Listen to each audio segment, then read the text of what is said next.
بہت شکریہ جناب اسپیکر. وزیر محترم جو ہیں وہ حکومت کا یقیناً موقف پیش کریں گے، لیکن یہ ایک ایسا مسئلہ ہے کہ جس پر روز اول سے میری جماعت ایم کیو ایم پاکستان بہت واضح ہے.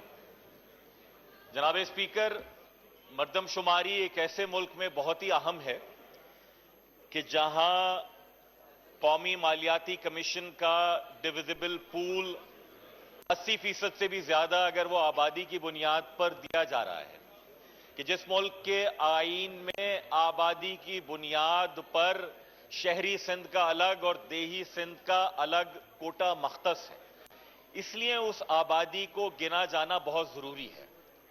یقیناً صوبہ سندھ کا کنسرن آیا 2017 کے نتائج پر، بلوچستان کے دوستوں کا بھی آیا، لیکن جو سب سے زیادہ متاثرہ شہر اور اس کے اضلاع ہیں، اور جو صرف کوئی سیاسی جماعت ہی نہیں، ایسا نہیں کہ صرف ایم کیو ایم نے کہا اور کسی اور جماعت نے نہیں کہا، بحیثیت مجموعی تمام سیاسی آوازیں، تمام عالمی ادارے، U N D P, UNESCO, World Bank, D F I D and the list goes on, سب اس بات پر متفق ہیں کہ کراچی کی آبادی کم از کم 25 ملین ہونی چاہیے تھی، اور اس کو 15 ملین شہری کو اور 1 ملین دیہی کو گنا گیا. جناب اسپیکر، مسئلہ کیا ہے؟ مسئلہ یہ ہے کہ ہمیں 2017 کی مردم شماری کو ہم بھی غلط مانتے ہیں. یہی تو وجہ ہے کہ ہم نے 2017 کی مردم شماری کے ریزیڈنشل بلاکس کی ہاؤس کاؤنٹ کی اسکیم منظر عام پر آتے ہی اس کو چیلنج کیا. ہم نے ہیڈ کاؤنٹ تک کا انتظار نہیں کیا. Doctor Khalid Maqbool Siddiqui is petitioner, I am one of those petitioners. ہم گئے سپریم کورٹ میں کہ یہ ہونے کیا جا رہا ہے اور ہو کیا رہا تھا. What was the plan? ہو یہ رہا تھا جناب اسپیکر کہ 1998 کی مردم شماری کے بعد نئی مردم شماری 2008 میں ہونی تھی. پاکستان پیپلز پارٹی کی گورنمنٹ تھی. 2009 میں ہاؤس کاؤنٹ کا سلسلہ شروع کیا گیا، اور پھر reasons best known to the then government, اس ہاؤس کاؤنٹ کے بعد حکومت کے اربوں روپے خرچے کے بعد اس مردم شماری کو ترک کر دیا گیا.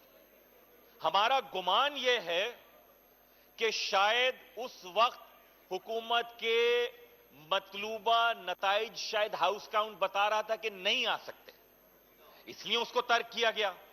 2017 میں جب آئی ہے تو اس میں پوری پارلیمان نے، بالکل تاج حیدر صاحب نے درست فرمایا کہ پارلیمان کا کلیکٹیو وزڈم تھا کہ آڈٹ ہونا چاہیے.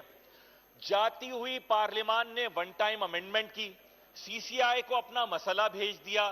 آنے والی حکومت سی سی آئی کتنی جلدی بلا سکتی تھی، نہیں بلا سکتی تھی، ایک الگ بحث ہے.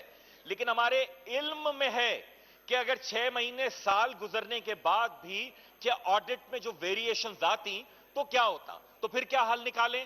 2017 کو ہم نہیں مانتے، ہم بھی نہیں مانتے جناب. دیٹس وائی وی پشڈ کہ ایک نئی مردم شماری ہو. اور بہت شکریہ وزیر اعظم صاحب کا اور حکومت کا کہ آپ نے ایک جرت مندانہ قدم اٹھایا کہ جہاں 81 کے بعد 98 اور 98 کے بعد 2017 میں مردم شماری ہو رہی تھی، بالکل وفاق کو خطرہ ہوتا ہے کہ جب لوگوں کے حقوق مجروح ہوتے ہیں. وفاق کو خطرہ ہوتا ہے کہ جب آئین پاکستان پر منوان عمل نہیں ہوتا. لیکن میں آئین کے بارے میں سلیکٹیو نہیں ہو سکتا جناب اسپیکر. آئین ون مین ون ووٹ کہتا ہے، آئین ڈس انفرنچائز ہونے سے روکتا ہے. تو آئین کی آرٹیکل 140 کہتا ہے کہ صوبائی حکومتیں بلدیاتی حکومتوں کے انتخابات کروا کر انہیں مالی، انتظامی، سیاسی اختیار دیں گی. اور الیکشن کمیشن کو کہتا ہے آئین پاکستان کہ وہاں انتخابات کروائے جائیں گے. ہم کیا دیکھ رہے ہیں؟ ہم یہ دیکھ رہے ہیں کہ ان دا گارب of a confusion about census حکومتیں بھاگ رہی ہیں. خاص کر میں صوبہ سندھ کی، اپنے صوبے کی جہاں سے میں منتخب ہوا ہوں، ہمارا یہ کہنا ہے کہ مردم شماری ایسی ہونی چاہیے کہ جس کے بے ملک کے طول و عرض میں کسی کو بھی شک نہ ہو.